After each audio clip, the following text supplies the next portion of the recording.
তার নিজের ছায়াতে, রব্বুল আলামিনের ছায়াতে কঠিন ভয়াবহ দিনে যারা স্থান পাবে তাদের ব্যাপারে আমি হাদিসের বাংলা অনুবাদ আপনাদেরকে বলতে চাই।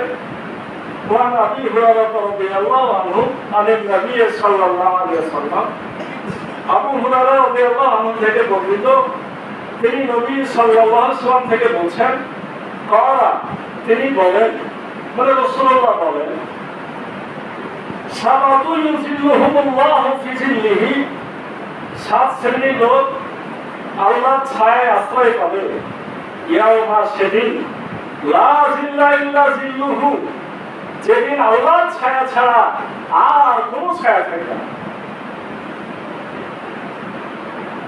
তাহলে প্রথম যে কথাটা সেটা কি, এটা বোঝা গেল, এটা মূলত নিয়ে আসা হয়েছে কিয়ামতের মাঠের কথা।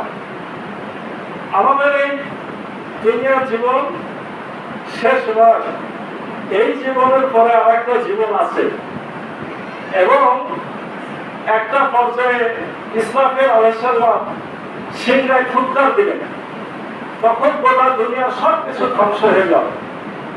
পুনরায় যখন ফুৎকার দিবেন তখন কি হবে, তখন মানুষেরা সব জেগে উঠবে। তবে এই যে প্রথম ফুৎকার যে ঘটনাটা ঘটবে, সকল কিছু যে ধ্বংস হয়ে যাবে। এই পৃথিবী আমরা জানি বর্তমান ভৌগোলিক জ্ঞানে 3 ভাগ পানি, 1 ভাগ মাটি, কিন্তু এই পানিগুলা সেদিন আমরা কোরআন থেকে জেনেছি পানিতে আগুন লেগে যাবে। এই কারণে কি হবে, সমস্ত পানি হারিয়ে যাবে। আর এই যে পাহাড়গুলা, উঁচু উঁচু পাহাড়, সেদিন সমতল করে দেওয়া হবে।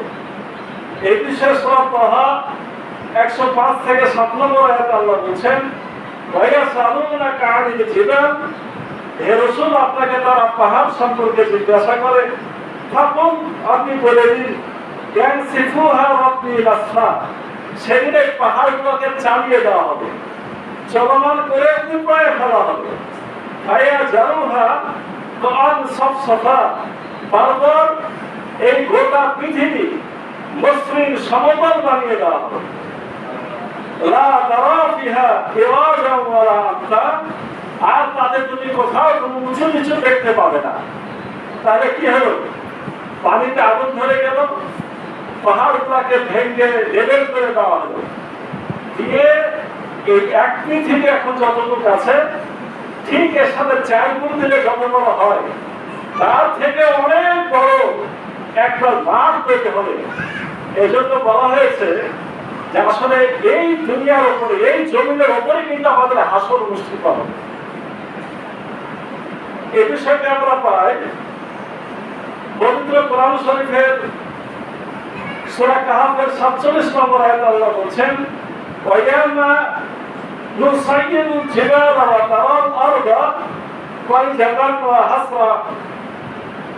হাসরানুহুম ফালাম লিগাবির মিনহুম আহাদা, সেদিন কিয়ামতের দিন আমি পর্বতমালাগুলোকে পরিচালনা করব এবং রাসূল আপনি পৃথিবীকে দেখবেন একটা খোলা মাঠের মতো, এবং আমি মানুষকে সেদিন সেখানে একত্রিত করব, তাদের কাউকে ছাড় দেব না। তাহলে কি বোঝা গেল, এই জমিনের উপরই হাসর অনুষ্ঠিত, এটা কোরআনের আয়াত। এই মাঠের উপরেই আমাদেরকে খেলা করা হবে। আর আপনারা জানেন যে প্রথম ফুৎকার আরো কিছু ঘটবে, এই মহাশূন্যের সবকিছু ধ্বংস হয়ে যাবে, 7 আসমান রব্বুল আলামিনের হাতে দুটানো হয়ে যাবে, সবকিছু তছনছ হয়ে যাবে। তবে বলা হয় যে সূর্য আসমানে জায়গা না পেয়ে সে জমিনের কাছাকাছি এসে ঝুলন্ত অবস্থায় থাকে। বর্তমান যে জায়গাতে সূর্যটা আছে, বিজ্ঞানের ভাষায় সেই জায়গা থেকে সূর্য যে তাপটা দিচ্ছে, এর মাঝে 5টা থেকে 7টা স্তর আছে। এটা আমরা চোখ দিয়ে দেখতে পাই না, তবে বিজ্ঞান প্রমাণও করেছে।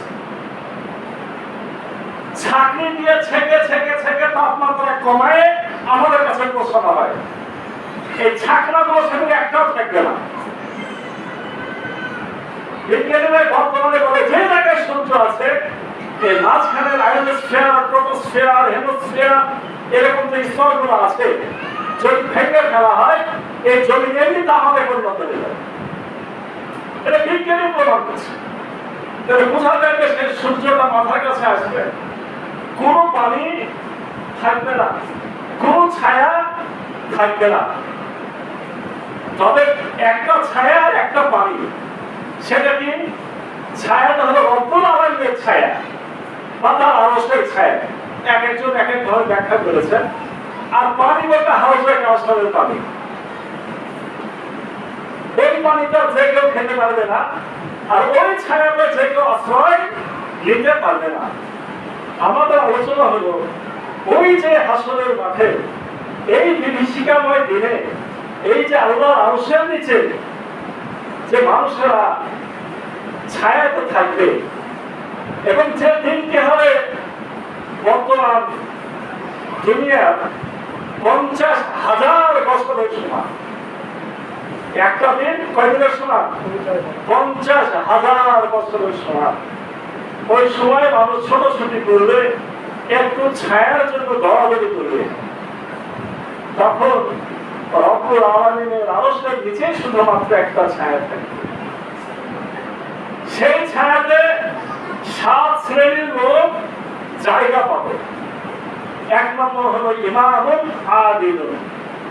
ইমামুন আদিলুন, ন্যায় বিচারক শাসক। ন্যায় বিচারক শাসক কেমন? এটা আজকে আমার বলার প্রয়োজন এজন্য নাই। সেটা হলো যে গত জুমায় এটা বিস্তারিত আলোচনা হয়েছে। ন্যায় বিচার করা কত কষ্ট, আর বিশেষ করে নিজের আত্মস্বজন যদি দুনিয়ায় থাকে আর আমার কোনো দায়িত্ব থাকে, আমি কতটুকু স্বজন প্রীতি থেকে নিজেকে বাঁচাতে পারি এই বিষয়টা সামান্য চিন্তা করলেই পাবেন। এই জন্য ন্যায় বিচার করা যারা শাসক পর্যায়ে পৌঁছায় যায় তাদের জন্য খুবই কঠিন। শাসক আমরা দুনিয়ার বুকে জানি 3 ধরনের শাসক আছে। একটা হলো বাদশা বা রাষ্ট্রপতি, আমাদের দেশের ভাষায় প্রধানমন্ত্রী বা প্রেসিডেন্ট, এই ধরনের যারা এই দেশের জনগণকে পরিচালনা করে। 2 নম্বর হলো বিচারকগণ, যারা বিচার পরিচালনা করে, তারা এক ধরনের শাসক। আর বিভিন্ন দল, উপদল, আগেকার সময় গোষ্ঠী, গোত্র, বংশ, মোড় মাথার পর এখনকার সমাজের বিভিন্ন পার্টি, ছোট নেতা, বড় নেতা, এরাও কিন্তু নেতা। এই মোটামুটি নেতাদের দ্বারাই সমাজ পরিচালিত হয়। এই লোকগুলা যদি হকুল্লাহ, হকুল ইবাদ, আল্লাহর হক আদায় না করে আর এই বান্দাদের হক আদায় না করে, জনগণের হক আদায় না করে, ইনসাফ না করে, তাহলে তাদের অবস্থা সেদিন যেমন ভয়াবহ হবে, ঠিক বিপরীত পক্ষে তারা যদি দায়িত্ব সঠিকভাবে পালন করে তাহলে তারা আল্লাহর আরশের নিচে ছায়া পাবে। সুবহানাল্লাহ। যার যেখানে সমস্যা জটিল সেখানে পাস করতে পারে সম্মানও বেশি এবং তারা 1 নম্বরের স্থান পাবে। আল্লাহর কাছে তারা ফার্স্ট ক্লাস মর্যাদা পাবে। আবু বকর, ওমর, ওসমান, আলী যেমন পাবেন, ওমর ইবনুল আব্দুল আজিজ যেমন পাবেন, এমনিভাবে দুনিয়ার বুকে যে সমস্ত শাসকরা ন্যায় পরায়ণ বলে আল্লাহর কাছে কবুল হয়েছে তারা এই জায়গাতে স্থান পাবে। এই কাজটি এতই কঠিন, আল্লাহ রাসূল নিজে উপদেশ হিসাবে রাসূলুল্লাহর মৃত্যুর পূর্বে সর্বশেষ যে বাক্য ছিল সেই বাক্যটি ছিল আসসালাত আসসালাত ওয়া মা মালাকাত আইমানুকুম।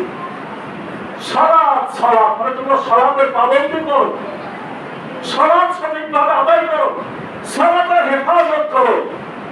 এরপরেই তিনি বলেছিলেন ওয়া মা মালাকাত আইমানুকুম, তোমাদের অধীনস্থ যারা তাদের হক সঠিকভাবে আদায় করো। এই জায়গাতে আসলে বিষয়টা আরো বড়। আপনি বাড়ির গার্জিয়ান পিতা, সন্তানরা সন্তানদের সাথে আপনার ইনসাফ করার আচরণ করতে হবে। আপনি অফিসের বস, অফিসের অধীনস্থদের সাথে ভালো আচরণ করতে হবে। আপনি বড় ধনী মানুষ, বিল্ডিং করছেন, আপনি যে পর্যন্ত 2 মাসের জন্য কর্মচারী নিয়োগ দিয়েছেন তাদের সাথে ভালো আচরণ করতে হবে। আপনার বাড়ির কাজের মেয়েটা, তার সাথে ভালো আচরণ করতে হবে, ইনসাফপূর্ণ আচরণ করতে হবে। যদি এগুলো আমরা করতে পারি তাহলে সেদিন আমরা কোথায় স্থান পাবো? ইমান ও আদিলের ন্যায় বিচারক শাসক হিসেবে আমরা আল্লাহর আরশের নিচে ছায়া পাবো। এটা 1 নম্বর, মাথায় রাখেন। ইমান ও আদিল 1 নম্বরের ছায়া পাবে আল্লাহর আরশের নিচে সেদিন কারা? ন্যায় বিচারক শাসক পাবে তারা। 2 নম্বর হলো আসসালাতুন নাশা ফি ইবাদাতিল্লাহ। ওই যুবকের দল যার যৌবনকাল কথা ইবাদতে অতিবাহিত হয়েছে। যৌবনকাল ইবাদতে রাখতে হবে। যাদের বয়স পার হয়ে গেছে, যৌবনকাল ইবাদত করেননি, তাদের এখন কান্নাকাটি আল্লাহর কাছে দোয়া করা ছাড়া গতি নাই। যাদের যৌবন এখনো আছে তাদের মাথায় রাখতে হবে এই সময় ইবাদতটাই শ্রেষ্ঠ ইবাদত। এই সময় আপনার হাতের শক্তি, পায়ের শক্তি, চোখের শক্তি, কথা বলার শক্তি, দেওয়ার মেজাজ, কণ্ঠস্বর, খাদ্য খাওয়া সকল কিছু ভালো থাকে। অতএব এই সময় তো ইবাদত বেশি বেশি করতে হবে। যে সময়ে নিয়ামত বেশি, দুনিয়ার ভাষায় মনে করলে যে সময়তে আপনার টাকা পয়সা বেশি বা আপনাকে বেশি অর্থ দেওয়া হয়েছে, কেউ দিয়েছে, সঠিকভাবে যত বেশি সম্পদ তত বেশি হিসাব, ঠিক যত বেশি নিয়ামত তত বেশি তার হক আদায় করতে হবে। অর্থাৎ যাদের যৌবন কালটা ইবাদতে কাটবে তারাই সেদিন আল্লাহর আরশের নিচে ছায়া পাবে। মানুষের জীবনের ভাগগুলো কয় রকম? একটা হলো শিশুকাল, তারপরে কৈশোরকাল, তারপরে যৌবনকাল, তারপরে পৌরকাল, তারপরে বৃদ্ধকাল। এই 5টা ভাগের মধ্যে রাসূল সাল্লাল্লাহু আলাইহি ওয়াসাল্লাম এখানে স্মরণ করিয়েছেন যৌবন কালটা হচ্ছে সবচাইতে বেশি গুরুত্বপূর্ণ। কারণ এর সময় নবী স্পর্শকাতর সময়। যৌবনের তাড়নায়, উদ্দীপনায় আপনি নিজের চরিত্র যেমন নষ্ট করতে পারেন, আপনি জ্ঞানকে আর কাউকে পরোয়া করেন না। আপনি আপনার দেওয়ার শক্তি, লোভ লালসা, ভোগ বিলাসের অশ্বাসা আপনাকে বিপথে পরিচালিত করতে পারে। ঠিক বিপরীত ভাবে আপনি আপনার যৌবন কালকে সঠিকভাবে কাজে লাগাতে পারলে আপনার দ্বারা আপনি উপকৃত হন, আপনার পরিবার উপকৃত হয়, সমাজ উপকৃত হয়, দেশ উপকৃত হয়। আর আপনার ক্ষতি দ্বারা আপনি মনে করেন যে সমাজে মাদক সেবক আছে, যৌবন কালে তো মাদক সেবক ধরে, সে পরিবারের খোঁজ নেবেন, সে পরিবার তার মধ্যে আগুন জ্বালিয়ে রাখে। তাহলে এই সময় যেমন ধ্বংসের পথে পরিচালিত হওয়া সহজ, ঠিক একইভাবে ইসলামের কাজ করাটাও সহজ। তবে ইসলামের কাজ করা অবশ্যই একটু কঠিন বিধায় এখানে বলা হয়েছে ওই সময় যদি নিজেকে আপনি ইস্তেকামাত রাখতে পারেন, ইসলামের কাজের জন্য দৃঢ় মনোবল পোষণ করতে পারেন, খারাপ কাজে না যে সম্পূর্ণ সময়টা ভালো কাজে প্রবাহিত করতে পারেন, তাহলে রব্বুল আলামিন আপনাকে আমাকে সেদিন ওই আল্লাহর আরশের নিচে ছায়া পাবেন। এটা হলো দ্বিতীয় শ্রেণী। মুক্ত রাখেন, প্রথম শ্রেণী কি? ইমামুল আদিল, ন্যায় বিচারক শাসক। দ্বিতীয় সারি হলো এই যুবকের দল যাদের যৌবন ইবাদতে অতিবাহিত হয়েছে। 3 নম্বর কারা? অরজুলুন কলবুহুম মুআল্লাকুন ফিল মাসাজিদ, যাদের অন্তরটা মসজিদের সাথে লাগানো থাকে। খুবই গুরুত্বপূর্ণ কথা, এখানে যুবক বৃদ্ধ বলে কোনো কথা নাই। যাদের অন্তরটা মসজিদের সাথে লটকানো থাকে, এর মানে কি? মসজিদের শিকলের সাথে আপনাকে আটকানো আছে। এর অর্থ হচ্ছে সে অবশ্যই 5 ওয়াক্ত নামাজি। 5 ওয়াক্ত নামাজ সে জামাতের সাথে পড়ার চেষ্টা করে। 1 ওয়াক্ত সালাত পড়ে কাজে চলে যায়, পরিকল্পনা থাকে যে আমি আরো 1 ওয়াক্ত সালাত কখন কোন জায়গায় কোন মসজিদে পড়ব। যে জায়গাতেই যাবে পরিকল্পনা থাকবে যে আজকে আমার কাজ এই টাইম থেকে এই টাইম ধরে জোহর কোথায় করতে হবে, আসর কোথায় করতে হবে, আমাকে মসজিদেই করতে হবে, এরকম একটা পেরেশানি থাকবে। সে দুনিয়ার কাজে ব্যস্ত হয়ে যাবে, অবশ্যই কাজ করবে। ইসলাম বসে থাকা পছন্দ করে না, আপনাকে কর্মক্ষম রাখতেই পছন্দ করে। কিন্তু এই কাজের মধ্যে ঢুকে যাবে, আপনাকে মাথায় রাখতে হবে যে এর মধ্যে আমাকে আবার কখন সালাতের সময় হবে আর আমাকে সঠিকভাবে সালাত আদায় করতে হবে। অনেক নামাজি আছে, ভালো নামাজি মনে করি, আমার বিশ্বাস হয়, জিজ্ঞাসা করি যে ভাই এই যে একটা মাস চলে গেল, এই একটা মাসে 30 দিন যদি 150 ওয়াক্ত নামাজ, এই 150 ওয়াক্ত নামাজে কি জামাতে হয়েছে? একবারে 90 ভাগ লোকই হাসে। না ভাই, দিনে তো 1 ওয়াক্ত বাদ যায়নি। জামাতও ছোট তাকে কাজাও করে, যারা এইভাবে সালাত আদায় করে আমার আপনার দৃষ্টিতে তারা কি নামাজি, ইমানদার, পরহেজগার। কিন্তু রব্বুল আলামিন কি বলছেন? ফাওয়াইলুল লিল মুসাল্লিন আল্লাযীনা হুম আন সালাতিহিম সাহুন। ওই মুসল্লিদের জন্য দুর্ভোগ যারা সালাতের ব্যাপারে গাফিল। এই একটু কাজ রাখলে আর নামাজে আসে না, একটু সমস্যা হলে মসজিদে আসতে পারে। কাজ তো দূরের কথা, আমার নিজের চোখে দেখা, এই একটু খেলতে বসেছে, খেলার কারণে নামাজ পড়ে। তাস খেলা, ক্যারাম খেলা, আমি অনেক নামাজিদেরকে দেখতে পাই, ওই খেলার আসরে বসেছে। আমি মনে করছি লোকটা নামাজি পাশে, অথচ ওই নামাজটা তার বাদ। যেমন ধরুন মাগরিবের আগে যদি কাউকে দেখি যে খেলছে, নামাজে চলে আসলাম, আবার যে দেখছে ওখানে খেলছে, কি ওকে নামাজ পড়েছে? আর বাকি পড়বে রক্ত তো শেষ। মাথায় রাখবেন, দুনিয়ার মানুষের কে কি বলবে এটা বড় বিষয় নয়। বড় বিষয় হলো রব্বুল আলামিনের দৃষ্টিতে আপনি সালাতকে হেফাজত করছেন না আপনি সালাতের ব্যাপারে গাফিল আছেন। আর যারা 5 ওয়াক্ত মসজিদে যাতায়াত করে তাদের ব্যাপারে রাসূল সাল্লাল্লাহু আলাইহি সাল্লাম একটা সুন্দর সুসংবাদ দিয়েছেন। আল্লাহ রাসূল বলেন, যখন কাউকে তুমি নিয়মিতভাবে মসজিদে যাতায়াত করতে দেখবে তখন তোমরা তার মুমিন হওয়ার ব্যাপারে সাক্ষ্য দেবে। কেন আল্লাহ তাআলা বলেন, যে ব্যক্তি আল্লাহর মসজিদে আবাদ করে সে আল্লাহ এবং তার পরকালের প্রতি ঈমান রাখে। তাহলে 5 ওয়াক্ত মসজিদে আসাটাই আপনার ঈমানদার হওয়ার জন্য যথেষ্ট। তাহলে না আসলে আপনি কি আল্লাহ বললেন যে আপনার জন্য ধ্বংস।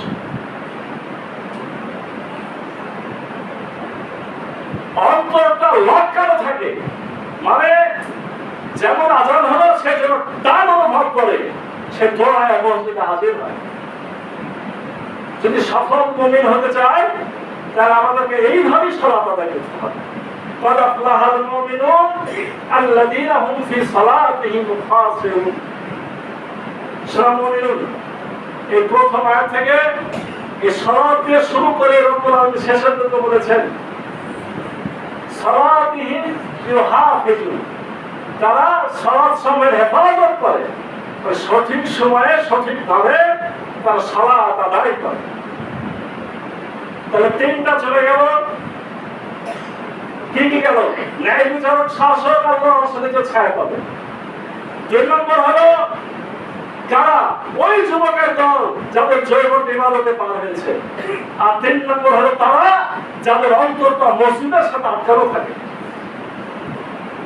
4 নম্বর হলো অরজুলানে তাহাক্কা ফিল্লাহি ইসতামা আলাইহি ওয়া তাকাররাবা আলাইহি।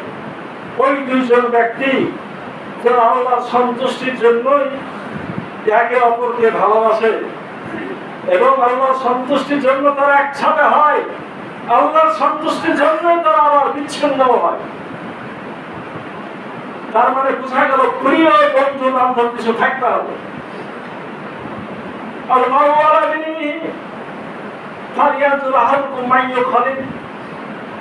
যখন তোমরা বন্ধু নির্বাচন করবে দেখে সেটা করবে, তেমনি এক বন্ধু আরেক বন্ধু নিয়ম নীতি বা ধর্মের অনুসারী হয়। এই দুইজন ব্যক্তি ইসলামের জন্য একসাথে হয়, ইসলামের জন্য একে অপরকে ভালোবাসে। ওই ব্যক্তিকে ইসলাম মানে তাই সে তাকে ভালোবাসে, ও তাকে ভালোবাসে, ইসলামের পথে চলে। এই দুইজন মিলে বসে চিন্তা করে যে কিভাবে আমাদের ঈমান আমলকে আরো ভালো করা যাবে, কিভাবে সমাজকে আরো ভালো করা যাবে, কিভাবে মসজিদে মুসলিমের সংখ্যা বৃদ্ধি করা যাবে, কিভাবে মানুষকে খারাপ কাজ থেকে বাঁচানো যাবে, তারা আলোচনা করে। আবার এই কাজের জন্য তারা কি করে, আবার আলাদা হয়, এই কাজের মধ্যে তারা ময়দানে নেমে যায়। এই ধরনের যারা কাজ করে সেদিন কিয়ামতের সেই কঠিন ভয়াবহ দিনে এই লোকগুলা সেদিন আল্লাহর আরশের নিচে ছায়া পাবে, কারণ তারা হলো খাঁটি মুমিন। এই বিষয়ে রাসূল সাল্লাল্লাহু আলাইহি ওয়াসাল্লাম আবু শরীফুল হাদিসে বলেন, মান আহাব্বা লিল্লাহি ওয়া আবগাদা লিল্লাহি ওয়া আতা লিল্লাহি ওয়া মা'a লিল্লাহি ফাকাদ ইসতাকমালা লিল্লাহ। যে ব্যক্তি অন্যজনকে ভালোবাসে সেটা আল্লাহর জন্যই ভালোবাসে, কারোর সাথে রাগান্বিত হয়, শত্রুতা করলে আল্লাহর জন্যই করে, কাউকে কিছু দেয় আল্লাহর জন্যই দেয়, কাউকে কিছু দেওয়া বন্ধ করে আল্লাহর জন্যই বন্ধ করে, সে তার ঈমানকে পরিপূর্ণ করে। এই যে ইসলামের জন্য একে অপরের মহব্বত, এই মহব্বতটাও সেদিন কি করবে, আপনাকে আমাকে আল্লাহর আরশের নিচে স্থান করে দেবে। এই বিষয়ে এই ধরনের মানুষদের ব্যাপারে রাসূল সাল্লাল্লাহু আলাইহি ওয়াসাল্লাম হাদিসে কুদসি তাও বলেছেন, আল্লাহ তাআলা বলেন, যারা আমার শ্রেষ্ঠত্বের খাতিরে একে অপরকে ভালোবাসে তাদের জন্য আখিরাতে নূরের মেম্বার তৈরি করা হবে, যাদেরকে নবী ও শহীদেরা তাদের প্রতি ঈর্ষা করবে। একে অপরকে ভালোবাসে আল্লাহর শ্রেষ্ঠত্বের খাতিরে, আল্লাহর শ্রেষ্ঠ, আল্লাহর আইন সর্বোচ্চ, এই মর্যাদা প্রতিষ্ঠার জন্য যারা কাজ করে তারা শুধু আরশের নিচে ছায়া পাবে না, রব্বুল আলামিন তাদেরকে এই ছায়ার নিচে আবার কিছু নূরের মেম্বার চেয়ার করে দিবেন। সবাই বিচারের জন্য ত্রাহি ত্রাহি করবে, হাসরের মাথায় খালের মধ্যে নাক কান ডুবে যাবে পাপ অনুযায়ী। এই ভয়ঙ্কর সময় ছায়া তো পাবে পাবে, আবার নূরের মেম্বারে বসা থাকবে। সুবহানাল্লাহ, এর চেয়ে বড় সম্মান আর কিছু হতে পারে। তারা কারা? যারা আল্লাহর শ্রেষ্ঠত্বের খাতিরে একে অপরকে ভালোবাসে। আল্লাহ তাআলা আরো বলছেন হাদিসে কুদসিতে, রাসূল সাল্লাল্লাহু আলাইহি ওয়াসাল্লাম বলেন, যারা আমার জন্য একে অপরকে ভালোবাসে, আমার জন্য এক জায়গায় বসে, আবার আমার জন্য একে অপরকে দেখা করতে যায়, আমার জন্য পরস্পরের অর্থ ব্যয় করে, তাদের জন্য আমার ভালোবাসা অবধারিত। খরচও করতে হয়, ইমানদার বন্ধু বান্ধব একে অপরের জন্য খরচও করে, এই কথাটা এখানে আছে। এক জায়গায় বসে আপনাদের বিপদে দেখা করতে চায়, খালি ইসলামের স্বার্থে, তাদের ব্যাপারে আল্লাহ রব্বুল আলামিন বলছেন তাদেরকে ভালোবাসা আমার জন্য অবধারিত হয়ে যায়। আল্লাহ যদি আপনাকে ভালোবাসে আর কোন সমস্যা আছে? আর কোন সমস্যা নেই। ৫ নম্বর ব্যক্তিকে অরজুমুন্দা ওয়াইমরাতুন জাতুন সিরিনা জামালি, ৫ নম্বর আল্লাহর আরশের নিচে যারা ছায়া পাবে। পঞ্চম হলো তারা বা সেই ব্যক্তি, অরজুল ওই ব্যক্তি, দাআতুহু যাকে ডাকে, ইমরাতুন মহিলা মানুষ, জাতু মুর্শিদিন জাতের মর্যাদা বা জামালে দেখতে খুবই সুন্দর, তখন সে বলে ফাকালা ইন্নী আখাফুল্লাহ, সে বলে আমি আল্লাহকে ভয় করি। এখানে খেয়াল করে কোনো পচা ধচা কোনো ব্যবসায়ী কোনো খারাপ মহিলার কথা বলা হচ্ছে না। কোনো ভালো মানুষ, ভালো ঘরের মেয়েছে, দেখতেও সুন্দর, আপনাকে কোন প্রস্তাব দিয়েছে, আপনার সুযোগ আছে, আপনি বলছেন আমি আল্লাহকে ভয় করি, আমি এই ধরনের পাপের কাজে জড়িত হতে পারবো না। এইভাবে যদি আপনি সরে আসেন, আপনার জীবনে এরকম ব্যতিক্রম ঘটনা ঘটে, আপনি আল্লাহ অবশ্যই নিচে ছায়া করেন। আমাদের তো ডাকতে হয় না, আমরা খুঁজে বেড়াই। ওদের গত সময় বলছিলাম, আজকে সস্তা হয়ে গেছে মোবাইল, বিভিন্ন বই পুস্তক, খারাপ সিনেমা, ফিল্ম, আমরা ওগুলা দেখেই চোখ নষ্ট করি। আর এখানে আপনাকে একেবারে সদা জাগ্রত রমণী আহ্বান করছে, আপনি বলছেন আমি আল্লাহকে ভয় করি। তাহলে আপনার জন্য আল্লাহর অবশ্যই নিচে স্থান পাওয়া অবধারিত। এই বিষয়ে আপনারা ইউসুফ নবীর ঘটনা জানেন। 7টা দরজা লাগিয়ে দেওয়া হয়েছিল। জুলেখা একাকী ছিল, সর্বোচ্চ সাজে সজ্জিত হয়েছিল। মিশরের সবচাইতে সুন্দর রমণী ছিল জুলেখা। ইউসুফ নবীকে সেখানেও কি তাকে দুর্বল করতে পারে নাই। তবে এরকম ক্ষেত্রে কেউ যদি মজবুত ইমানদারের ভূমিকা পালন করেন, রব্বুল আলামিনের পক্ষ থেকে সাহায্য আসে, সেই বর্ণনাটাই কিন্তু কোরআনে দেওয়া হয়েছে। ইউসুফ নবীকে হেফাজত কে করেছে? ওই দরজাগুলো কে খুলে দিয়েছে? স্বয়ং রব্বুল আলামিন ফেরেশতাদেরকে দিয়ে খুলে দিয়েছে। বাংলাদেশের জমিনে একটা ঘটনা এরকম পাওয়া যায় যে একজন ছেলে এরকম একবারে বৃষ্টি মুখর দিনে একজন মহিলার সুযোগ পেয়ে গেছিল। কেউ নাই, 2-4-5 মাইল কেউ নাই, এমন জায়গা। হঠাৎ করে দেখা গেল ওই ছেলেটা যে কুপিতে আগুন জ্বলছে, ওই আগুনের উপরে নখটা দিয়ে রেখেছে, আর পরপর পরপর শব্দ হচ্ছে। ওই মহিলা ভয় পেয়ে গেছে, এটা ভয় জিন। চমকে উঠেছে যে আপনি জিন? না, আমি মানুষ। আপনি করছেন কেন? শয়তান আমাকে কুপ্ররোচনা দিয়েছে। আমি শয়তানকে বলছি এই যে এই কাজ করলে আমাকে আগুনে যেতে হবে, এই আগুন সহ্য করতে পারি কিনা একটু দেখুন। ইমানকে হেফাজত করা এইভাবে চেষ্টা করতে হবে। এই বিষয়ে বনী ইসরাঈলের জমানার একটা ঘটনা জানেন। আজকে বড় সময় আরেকদের হাদিসে যে মহা বিপদে পড়েছিল 3টা লোক, তার মধ্যে একজন ছিল মানে আল্লাহ রাব্বুল আলামিনের কাছে আশ্রয় চাওয়ার জন্য দোয়া করতে তারা পরামর্শ করলো যে এমন ভাবে দোয়া করতে হবে নিজের ভালো আমলের কথা বলে। তখন একজন বলল, আল্লাহ এরকম ঘটনা আমার জীবনে ঘটেছে, 4 হাত পা এক জায়গাতে হয়ে গেছে আমার চাচর বোনের সাথে। আর আমার চাচর বোন ভালো মানুষ ছিল, সে খালি বলেছিল যে তুমি আল্লাহকে ভয় করো। আমি তখন সরে এসেছিলাম, আল্লাহ যদি আমার এই আমলটা কবুল হয়ে থাকে তাহলে তুমি কি করো, এই পাথরটা গুহার মুখ থেকে সরায় দাও। সেদিন সেখান থেকে মুক্তি পাওয়া সম্ভব হয়েছিল। তার মানে বোঝা যায় এরকম আমল যদি আপনার আমার দ্বারা করা সম্ভব হয় তাহলে কি হবে? তাহলে করে আল্লাহর কাছে দোয়া করলে দোয়া কবুল হবে। সময় নেই, দ্রুত শেষ করে আর 2টা পয়েন্ট। 6 নম্বর হলো ওই দানকারী ডান হাত কি দান করে বাম হাতও জানতে পারে না। ورجل تصدق بصدقة فأخفاها حتى لا تعلم شماله ما تنفق يمينه। এত বলে দান করে ডান হাত কিন্তু বাম হাত জানতে পারে না, এটা তো সম্ভব না। কিন্তু এটা বলা হয়েছে যে আপনাকে যত সম্ভব গোপনে দান করতে হবে। প্রকাশ্য দানেরও সব আছে, সামাজিক দান যখন একসাথে চা হয় দিবেন, কিন্তু কিছু গোপন দান করতে হবে। সাহাবেকরাম সেটাও করতেন। আবু বকর ওমর পাল্লা দিতেন, অমুক জায়গা অমুক বিধবা মহিলা আছে, তার সেবা রাত্রিবেলায় গোপনে কে করে আসতে পারে। অমুক জায়গায় অমুক মাছ খেতে পারছে না, গোপনে কিভাবে খাবার পৌঁছায় দিতে হবে। তারা প্রকাশ্য দিতেন, গোপনে দিতেন। এখানে মূলত গোপন দানকে উৎসাহিত করা হয়েছে।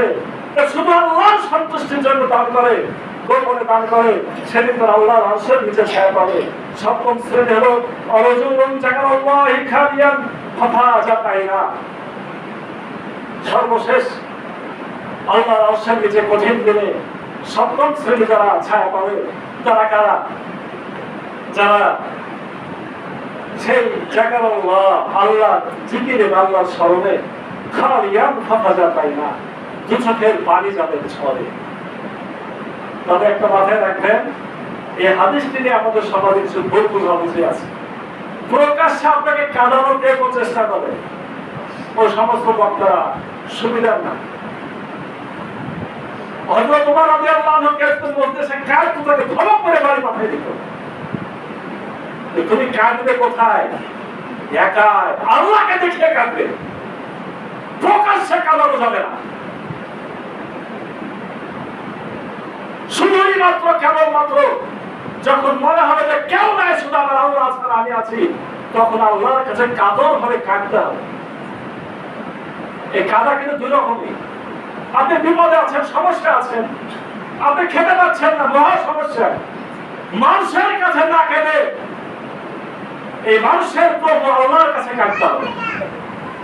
আর একটা হলো আমার আপনার গুনাহ হয়েছে, ভুল হয়েছে, আল্লাহ রাব্বুল আলামিন প্রত্যেক রাতের শেষ অংশে এই নিচের আসমানে নেমে আসে। আপনি আহ্বান করেন, কে আছো? আমার কাছে কিছু চাও, আমি তাকে কিছু দেব। কে আছো? গুনাহ মাফ চাও, আমি গুনাহ ক্ষমা করে দেব। ওই সময় চোখের পানি ফেলে কাঁদা। এটা হলো তাহাজ্জুদ সালাতের বিষয়ে আরো খুব বিস্তারিত আমরা আলোচনা করব। রাতের সালাত খুবই গুরুত্বপূর্ণ। এই বিষয়ে আব্দুল্লাহ ইবনে সালাম বর্ণিত হাদিস এর আগেও বলেছিলেন, চারটা কাজ করলে নিরাপত্তামূলক জান্নাত। আফসুস সালাত, বেশি বেশি সালাম দেওয়া, ইতিমুদ দোয়ান, মানুষদেরকে খাদ্য খাওয়ানো, অসিলুল আরহাম, আত্মীয়তার সম্পর্ক বজায় রাখা, ওয়াসাল্লু বিল লাইলি আন নাস নিয়াম, ওই সময়ে সালাত আদায় করা যখন বেশিরভাগ মানুষ ঘুমায় থাকে। ফাদা খাবার জান্নাতা সালাম, সেটা একটা নিরাপদে জান্নাতে চলে যাবে। আল্লাহ রাসূল বলেছেন, তোমরা তাহাজ্জুদ আদায় করো, কারণ এটা তোমাদের পূর্ববর্তী নেক লোকদের আমল এবং আল্লাহর নৈকট্য লাভের উপায়। আর 3 নম্বর হলো তোমাদের গুনাহের কাফারা। কয়টা কাজ? একটা হাত হবে পূর্ববর্তী, মানে আমরা যে বলি যে আল্লাহ তাদের পথ দেখাও যাদের উপর অনুগ্রহ বর্ষিত হয়েছে, তাদের কাজ তাহাজ্জুদ পড়া, তাদের সাথে চলতে হলে তাহাজ্জুদ করতে হবে। 2 নম্বর কি বললাম? আল্লাহর নৈকট্য হাসিল হবে। আর 3 নম্বর হলো আমার জীবনের গুনাহ খাতা মাফ হয়ে যাবে। 7টা শ্রেণী যারা প্রথম থেকে ছিলেন, আশা করি শুনেছেন। আল্লাহ রাব্বুল আলামিনের কাছে আমরা খাস করে প্রার্থনা করি, আল্লাহ যেন আমাদেরকে তাদের কোনো এক দলের মধ্যে শামিল করেন, আমিন। আল্লাহ রাব্বুল আলামিন আমাদেরকে সেই চেষ্টা, সেই সাধনা চালিয়ে যাওয়া, সঠিক সম্পূর্ণভাবে ঈমান ইসলাম পালনের তৌফিক দান করুন। আল্লাহুম্মা আমিন। বারাকাল্লাহু লানা ওয়া লাকুম ফিল কোরআনিল আযীম ওয়া নাফা'না ইয়্যাকুম বিমা ফীহি মিন আয়াতি ওয়া যিকরিল হাকীম। أقول قولي هذا أستغفر الله لي ولكم ولسائر المسلمين من كل ذنب فاستغفروه واتوبوا إليه إنه هو التواب الرحيم.